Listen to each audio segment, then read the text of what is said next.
Baik, Assalamualaikum warahmatullahi wabarakatuh. Perkenalkan saya Kwam Nugi Ismanto. Akan mempresentasikan tentang tugas besar mata kuliah kebijakan dan regulasi telekomunikasi digital dengan judul Efisiensi Infrastruktur Telekomunikasi melalui kebijakan berbagi menara BTS di Indonesia. Baik, untuk outline-nya di sini ada pendahuluan, kajian teoritis dan praktik empiris, ada evaluasi dan analisis peraturan perundang-undangan, landasan filosofis, sosiologis, dan juridis, jangkauan arah pengaturan dan lingkungan hidup materi muatan undang-undang, hingga penutup. Jadi outline-nya dibagi menjadi 4 pembahasan. Untuk pembahasan pertama, pendahuluannya adalah berdasarkan pasal 1 Undang-Undang Nomor 36 Tahun 1999 tentang telekomunikasi menyebutkan pentingnya penyelenggaraan jaringan dan atau jasa telekomunikasi untuk mendukung pertumbuhan ekonomi dan pemerataan pembangunan. Di sini ada beberapa poin pentingnya. Dari kebutuhan infrastruktur digital nasional meningkat pesat, banyaknya wilayah belum terjangkau layanan telekomunikasi berkualitas, pembangunan menara telekomunikasi yang cenderung tumpang tindih dan tidak efisien, hingga kerjasama infrastruktur pasif atau tower sharing antar penyelenggara telekomunikasi. Kemudian pemerintah dan operator ini belum mampu menjangkau seluruh wilayah di Indonesia secara merata. Terdapat di sini ada ilustrasi mengenai proyek Palaparing dengan legendnya sebagai berikut. Ada di wilayah barat, tengah, dan timur. Di sini ada peran pemerintah di mana proyek Palaparing ini belum menjangkau semua desa. Dan proses pembangunannya ini lambat dan minimnya birokrasi seperti itu. Ini sumbernya dari Palaparing, laman Bukit Kominfo yang adalah oleh 5 Kompas uh, garis miring DEW. Kemudian ada perencanaan infrastruktur digital nasional dari Kominfo tentang proyek percepatan layanan internet untuk 12.548 desa atau kelurahan yang belum terjangkau oleh 5G.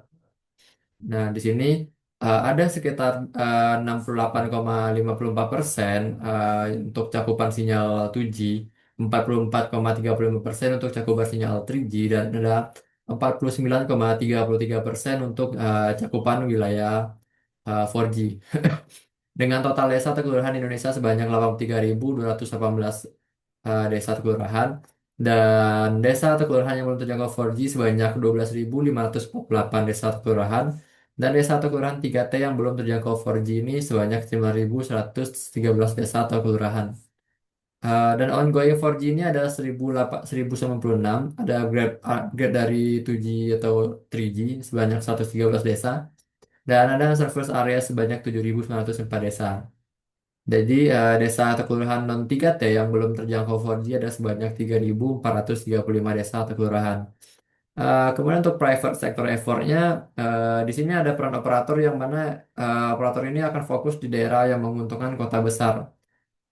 Dan investasi ini tidak masuk ke daerah 3T terpencil tertinggal seperti itu. Oleh karena itu pentingnya ada regulasi yang benar-benar bisa menengahi antara semuanya ini.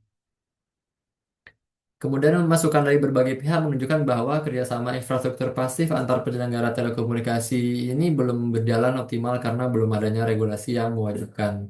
Sehingga perlu penyempurnaan pengaturan dalam rangka efisiensi, pemerataan akses, dan percepatan pembangunan infrastruktur. Ini mengacu pada PP nomor 52 tahun 2000 dan Permen Kominfo nomor 5 tahun 2021. Yang mana untuk PP nomor 52 tahun 2000 ini tentang penyelenggaraan telekomunikasi. Yang mana peraturan ini mengatur tentang kewajiban penggunaan bersama atau sharing jaringan dan infrastruktur pasif. Kerjasama dibuka namun belum diwajibkan secara proporsional dan belum ada mekanisme pengawasan dan sanksi jika tidak dilakukan.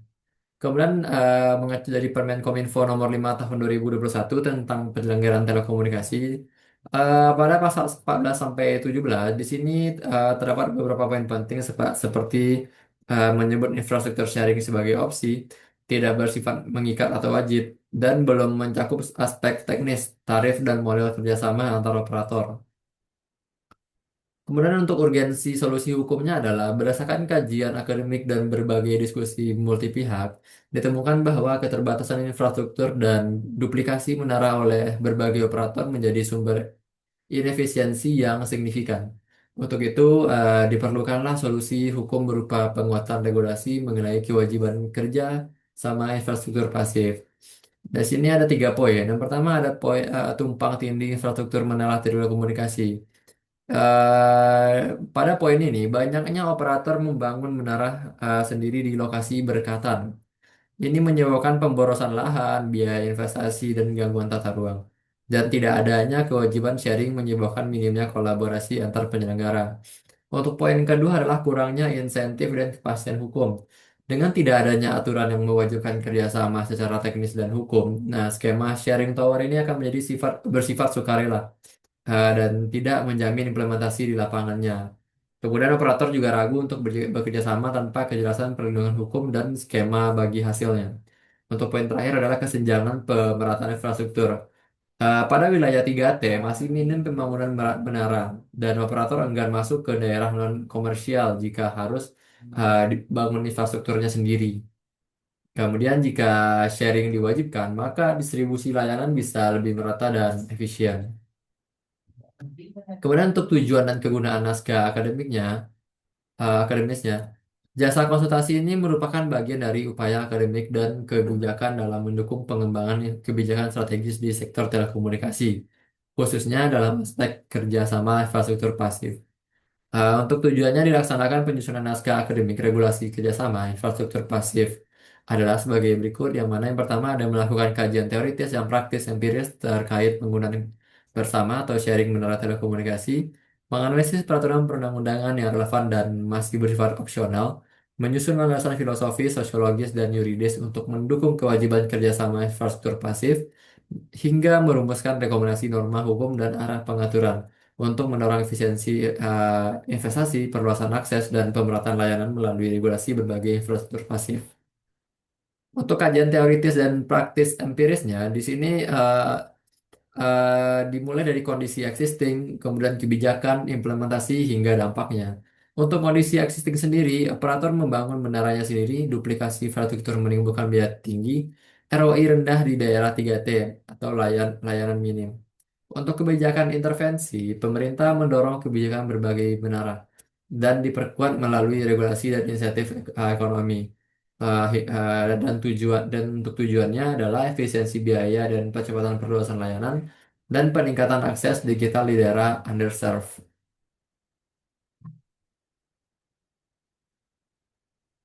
Kemudian untuk definisi dan konsep tower sharing ini, di sini ada tabel mengenai jenis infrastruktur, yang mana infrastruktur pasif ini terdiri dari menara, ruang shelter, genset, akses jalan, hingga pagar. Untuk tower sharing adalah model berbagi menara atau operator untuk menghindari duplikasi fisik dan biaya. Hingga neural host model ini merupakan satu entitas independen yang menyediakan dan mengelola menara untuk disewakan ke banyak operator. Teori ekonominya adalah natural monopoly teori, di mana infrastruktur dasar seperti menara sebaiknya dibangun satu kali dan dimanfaatkan bersama. Dan cost sharing dan teori kedua adalah cost sharing efisiensi. Ini merupakan kolaborasi mengurangi capex dan opex. Permasalahan akibat tidak adanya tower sharing ini adalah yang pertama duplikasi menara. Dampaknya adalah biaya investasi yang membengkak. Kemudian ada ROI rendah di rural yang dampaknya operator enggan ekspansi. Ada fragmentasi infrastruktur yang dampaknya menghambat interoperabilitas dan kualitas layanan. Hingga lingkungan dan tata ruang yang berdampak banyaknya menara sehingga adanya konflik pemanfaatan ruang dan masyarakat. Kemudian untuk benchmark kebijakan tower sharing, kita mengacu pada beberapa contoh negara. Yang pertama ada India dengan praktik dan regulasinya, ada TRAI yang mendorong lisensi IP1 atau infrastruktur provider. Neutral host seperti Indus Tower dan Bharti Infratel menyewakan menara ke semua operator. Kemudian Pakistan dengan praktik regulasinya ya dengan tower sharing ini wajib dalam kebijakan universal access. Kemudian negara Nigeria dan Kenya untuk praktis dan regulasinya adopsi model bisnis neutral host di daerah rural, dan Indonesia dengan praktik dan regulasinya dengan Permen Kominfo nomor 1 2010 mendorong sharing pasif tapi masih banyak operator yang membangun sendiri.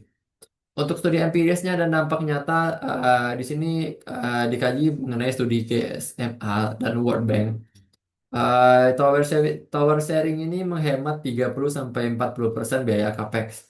Kemudian time to market ini lebih cepat sekitar 30%. Di sub Sahara Afrika, sharing ini meningkatkan jangkauan sinyal hingga 25% dalam 5 tahun.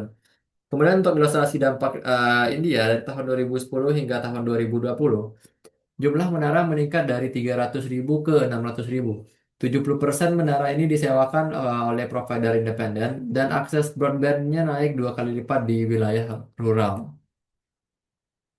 Kemudian untuk evaluasi dan analisis peraturan perundang-undangan, di sini perlu adanya kesesuaian hukum, yang mana apakah regulasi sudah mengatur tower sharing secara jelas atau tidak. Kemudian efektivitas implementasi, apakah peraturan ini berhasil diterapkan di lapangan. Kemudian ada keterkaitan substansi, apakah ruang lingkupnya mencakup seluruh aspek teknis dan bisnis, dan ada kepastian hukum dan sanksi, di mana adakah sanksi konsekuensi hukum bagi pelanggaran. Ini merupakan pendekatan evaluasi regulasi. Dan peraturan yang berlaku di Indonesia sendiri. Di sini ada PP nomor 52 tahun 2000 tentang dengan isu utamanya penyelenggaraan telekomunikasi. Ini merupakan dasar hukum untuk jaringan dan layanan. Kemudian ada Permen Kominfo nomor 1 tahun 2010 dengan isu utama penyelenggaraan jaringan telekomunikasi. Ini mendorong efisiensi infrastruktur melalui kerjasama pasif. Dan ada Permen Kominfo nomor 2 tahun 2021 dengan isu utama penyelenggaraan telekomunikasi. Ini mengatur lisensi dan penyediaan infrastruktur termasuk tower. Dan yang terakhir ada Undang-Undang nomor 36 tahun 1999 dengan isu utama telekomunikasi, yang mana ini menjadi payung hukum utama, tidak eksplisit mengatur sharing. Oke, next di sini ada evaluasi dan masalah yang teridentifikasi, di mana di sini terbagi menjadi 4 aspek. Aspek yang pertama adalah kesesuaian hukum. Dengan temuan evaluasinya adalah tower sharing disebut tapi tidak ada kewajiban eksplisit. Kemudian ada efektivitas, banyak operator tetap membangun sendiri karena lemahnya enforcement. Kemudian ada ketercakupan substansi, yang mana belum diaturnya skema bisnis, standar teknis, atau insentif fiksalnya. Dan yang terakhir adalah kepastian hukum. Eh, Temuan evaluasinya adalah tidak ada sanksi jelas jika tidak berbagi infrastruktur. Nah, masalah utamanya apa? Masalah utamanya adalah yang pertama tidak ada mekanisme wajib sharing di daerah 3T. Kemudian regulasi tidak mengatur peran neutral host secara eksplisit dan kurangnya koordinasi pusat dan daerah soal izin mendaerah dan lahan. Untuk praktik globalnya ini sebagai pembanding untuk negara Indonesia, di India TRAI ini atur lisensi IP untuk infrastruktur pasif.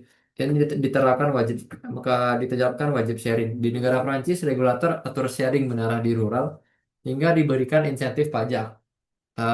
Di Nigeria, tower cost independen ini diwajibkan melayani sebuah operator, dan Malaysia regulator atau MCMC menyediakan panduan teknis dan kewajiban wajib sharing. Evaluasi dan analisis peraturan perundang-undangan selanjutnya mengenai rekomendasi perbaikan regulasi. Yang pertama ini dibagi menjadi 3 poin. Yang pertama penyempurnaan substansi regulasinya. Masukkan kewajiban tower sharing khususnya untuk wilayah non komersial. Kemudian tentukan standar teknis sharing untuk interoperabilitas. Dan yang terakhir adalah mengatur mekanisme neutral host secara legal. Dari segi dukungan dan insentif fiskal bagi operator yang menyewa dibanding membangun. Kemudian kemudahan perizinan bagi tower provider berbasis sharing. Dan poin terakhir mengenai penegakan dan koordinasi. Kewenangan Pemda perlu disinkron dengan regulasi pusat dan perlu mekanisme sanksi dan audit terhadap pelanggaran prinsip sharing. Landasan filosofis, sosiologis, dan yuridis dari konsep pembahasan ini. Yang pertama adalah landasan filosofisnya. Secara filosofis, negara wajib menjamin hak warga negara atas akses terhadap informasi telekomunikasi. Kemudian kolaborasi antara operator telekomunikasi mencerminkan nilai efisiensi, kebersamaan, dan keberlanjutannya. Dan yang terakhir, pemanfaatan infrastruktur bersama atau tower sharing selaras dengan prinsip pengelolaan sumber daya secara optimal dan bertanggung jawab. Dalam landasan yuridis, di sini ada acuan yaitu Undang-Undang Nomor 36 Tahun 1999 tentang telekomunikasi. Pada pasal 4-nya, pemerintah menjamin ketersediaan jaringan dan jasa telekomunikasi nasional. Pada pasal 9, penyelenggaraan dapat bekerjasama dalam penyediaan jaringan. Kemudian ada PP nomor 52 tahun 2000 tentang penyelenggaraan telekomunikasi. Ini memberikan ruang kerjasama namun belum ada kewajiban berbagi infrastruktur. Dan yang terakhir ada Permen Kominfo nomor 5 tahun 2021. Ini menyebutkan infrastruktur sharing tapi masih bersifat opsional. Untuk landasan sosiologisnya, yang pertama keluhan masyarakat atas akses layanan tidak merata di daerah pedesaan dan wilayah 3T. Kemudian efisiensi layanan terganggu oleh pendekatan individual operator dan tingginya biaya pembangunan menyebabkan ketimpangan digital antar wilayah. Kita highlight landasan yuridis kembali. Untuk landasan yuridis, ini kemungkinan pengaturan kewajiban serta kerjasama infrastruktur pasif telah memiliki dasar dalam beberapa peraturan. Ya, di antaranya adalah Undang-Undang Nomor 36 Tahun 1999 tentang telekomunikasi, Peraturan Pemerintah Nomor 52 Tahun 2000 tentang penyelenggaraan telekomunikasi, dan Permen Kominfo Nomor 5 Tahun 2021 tentang penyelenggaraan telekomunikasi. Ketiga regulasi tersebut membuka ruang kerjasama namun belum mewajibkan sharing infrastruktur secara eksplisit dan teknis. Kemudian ada Undang-Undang Cipta Kerja atau UU Nomor 11 Tahun 2020 dan peraturan turunannya. Ini memberikan dan percepatan pembangunan dan efisiensi investasi di sektor strategis termasuk telekomunikasi dan dapat digunakan sebagai dasar untuk mendorong kerjasama infrastruktur antar operator demi percepatan akses layanannya. Dan yang terakhir ada Permen Kominfo nomor 5 tahun 2021 pasal 17 pasal 14 hingga 17 yang mana ini menyebutkan konsep infrastruktur sharing. Namun sifatnya masih sukarela, belum mengikat atau diatur sanksi jika tidak dilakukan. Dan rekomendasi yang diusulkan adalah perlu penguatan teknis untuk mendorong implementasi di lapangan. Selanjutnya untuk jangkauan arah pengaturan dan ruang lingkup dari regulasi, arah rekomendasi terkait penguatan kerjasama infrastruktur pasif ini adalah dalam rangka mempercepat pembangunan dan pemerataan akses jaringan telekomunikasi yang mampu menurunkan biaya dan meningkatkan efisiensi penyediaan layanan di wilayah 3T.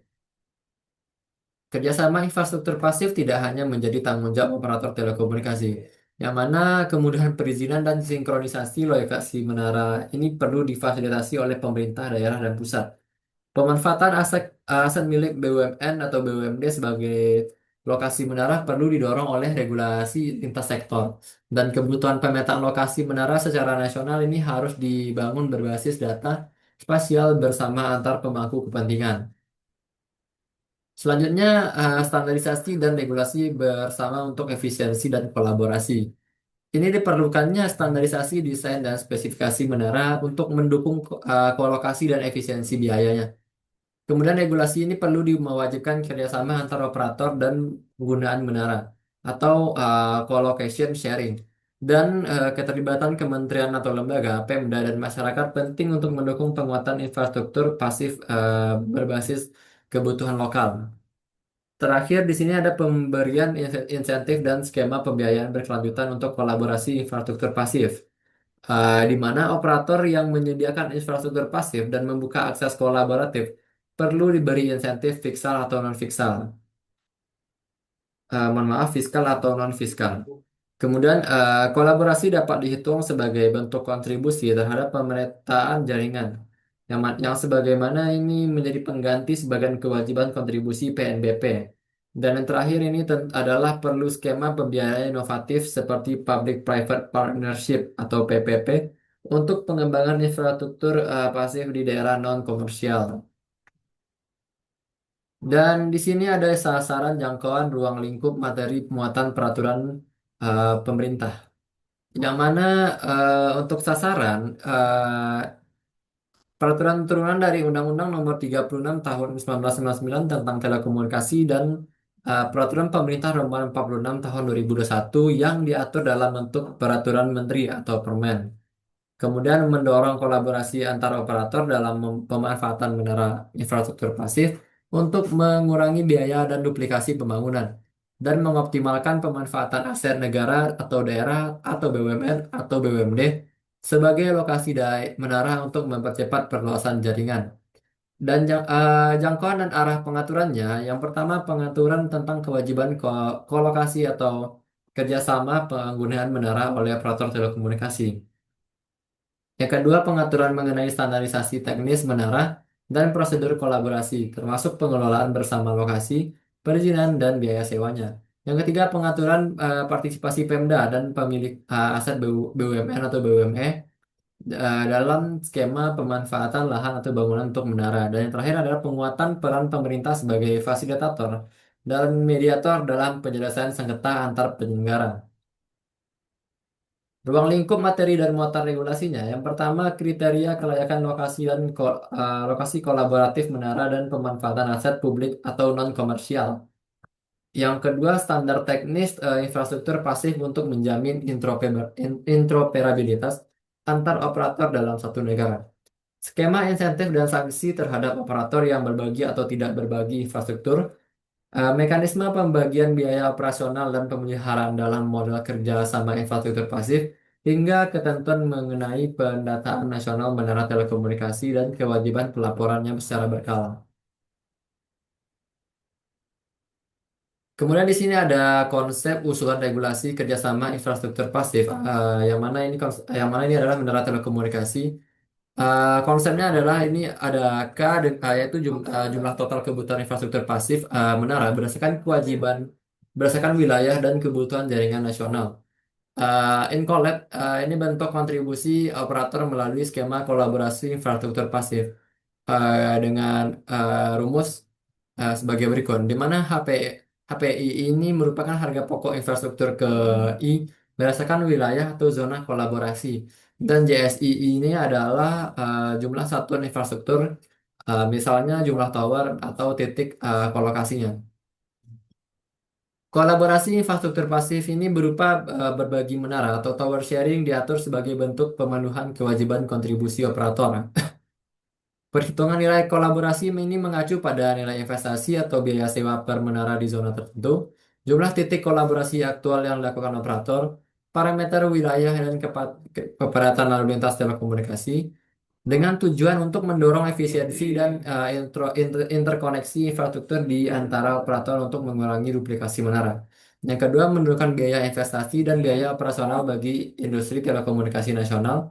Yang ketiga, mempercepat perluasan cakupan jaringan di daerah non-komersial melalui skema kerjasama. Ya, dan yang terakhir, mempermudah penggunaan aset milik pemerintah atau BUMN, BUMD, dan Pemda sebagai lokasi menara bersama. Selanjutnya untuk konsep usulan perbaikan penyelenggaraan dan tata kelolanya, ya. Di sini ada pemisahan peran dan penguatan fungsi regulator.